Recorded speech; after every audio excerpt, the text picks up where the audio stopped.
Have you ever taken the time to intentionally, seriously imagine your future self? Not in a vague, someday kind of way, but in a real, detailed, honest way. Today, we're going to connect the dots between your dreams, your values, your passions, your strengths, and all these compass points that we've been talking about over the last 18, 19 days so far. And we're going to bring it all together into a clear, concise mission statement or a good life statement. Today, we're going to connect the dots between the person you want to become and the person you are today. How you want to get from where you are to your future self.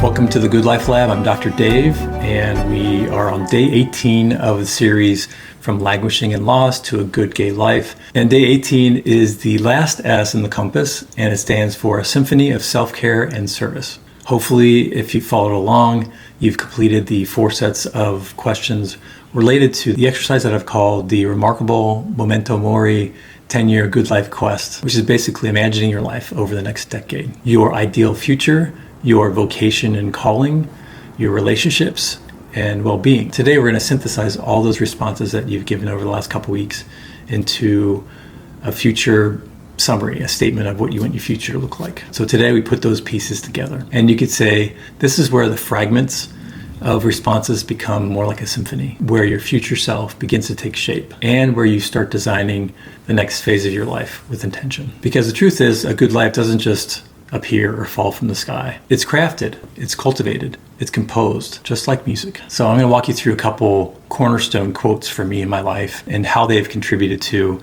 me developing this compass approach and this balance of this last S, the self-care and service. So I mentioned quite a bit this quote from Howard Thurman that has been a big coordinating point for me. And it's, don't ask yourself what the world needs. Ask yourself what makes you come alive and go do that, because what the world needs are people who have come alive. So that's helped me reframe kind of what I'm looking for in life as a starting point of what am I passionate about? What makes me come alive? What lights me up? That's the starting point for me. But it can't end there. Another quote I came across, I think around the same time, and I wrestled with, how do I start with, I think coming from more of a Christian background, I thought service was first. Like you need to think about serving and then think about how your passions align with that service. So I flipped it around with starting with what makes you come alive first. And then, but there's also the second piece of what are the needs of the world around you.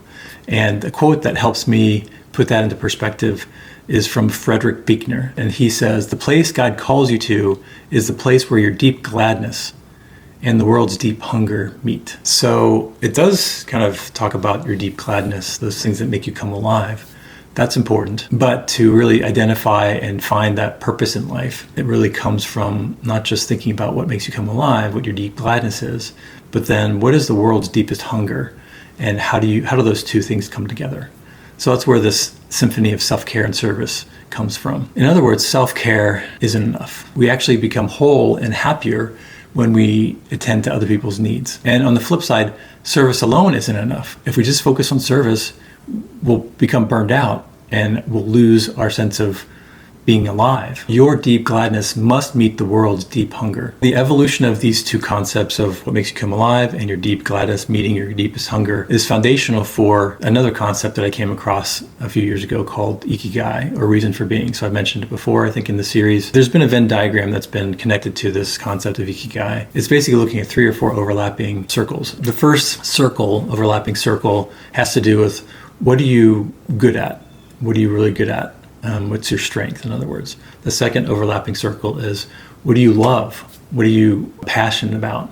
And then the third overlapping circle has to do with what are the needs of the world? And in the middle of that, the overlap of that is, can be referred to as your ikigai statement or your purpose. And so these are some concepts that I've appreciated over the years and have contributed to this compass approach. And so the compass builds on this framework of ikigai and these other quotes that I've given you, and gives you a more full perspective, not just your strengths and your passions, but also your values and your sacred anchors and a number of other things that we've been talking about, the clues that life kind of shares with you. All those things are like a larger Venn diagram. And if you can imagine now a Venn diagram for compass, 7 different coordinating points. In the middle of the compass, the Venn diagram compass, is your core identity. and you could say kind of where your good life project is coming from. So let me just summarize where we've come from just today in terms of the self-care and service coordinating point. This final coordinating point of self-care and service reminds us that our goal in life isn't just to feel better. It's great to feel a better, happier, healthier,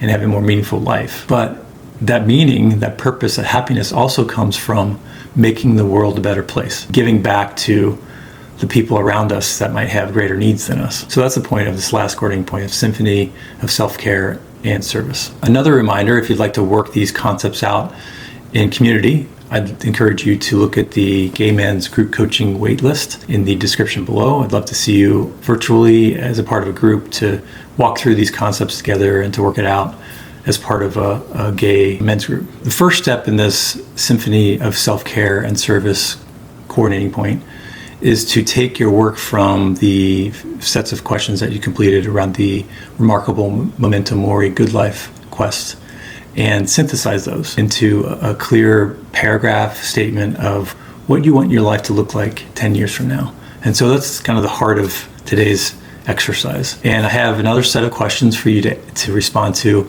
as you reflect on those first 4 sets of questions. The first one is, what themes repeat across all 4 sets of questions? So circle phrases or ideas that appear more than once. Hopefully you've written out your questions either in a journal or on your computer, and you can highlight or circle the words that stand out to you. So the next step here in synthesizing your 4 sets of questions is to choose 3 core themes for this next stage of your life. So look at the highlights, the themes that you circled, and begin to whittle those down to 3 that you want to focus on over the next stage of your life. The third step in integrating these sets of questions is to find or create a visual representation of that.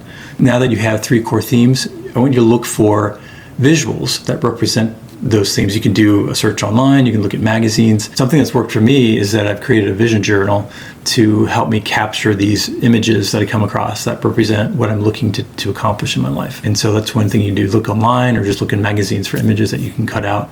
And actually, even online, print them off, cut them out, put them in a journal or on a board to keep it in your memory, in your mind. Part of sifting through and identifying these core themes and then also marrying them with visuals that you find is that you want to set these intentions, set them as clear intentions for the next phase of your life. You also, like we've done before, you also want to identify allies as part of this synthesizing exercise and a way to keep you committed to them. Who can help you stay grounded and forward moving? Who can you share this with? Somebody that can keep you accountable and to speak into your life during this time. Finally, I want you to choose one small step, one tiny habit that you can begin to commit to help you move in the direction of your remarkable Memento Mori 10-year good life quest. So as we come to the end of day 18, we've been doing this 10-year exercise to give us greater context for our year-long project, just to make sure that what we're committing to over the year also gets us closer to our longer-term project, our longer-term vision of our life. That gives what we're doing in the moment on a daily basis, but also what we're working towards over the next year, much more meaning and purpose. So it helps connect even our yearly goals to this bigger picture to make sure we're aligned with where we want to end up in 10 years or even longer term. And if you would, please subscribe. It helps me know that I'm going in the right direction with this channel, and I'd love to hear even just feedback in the comments as well, things that you might want to hear more about. So please subscribe, have a great rest of your day, and I will see you tomorrow.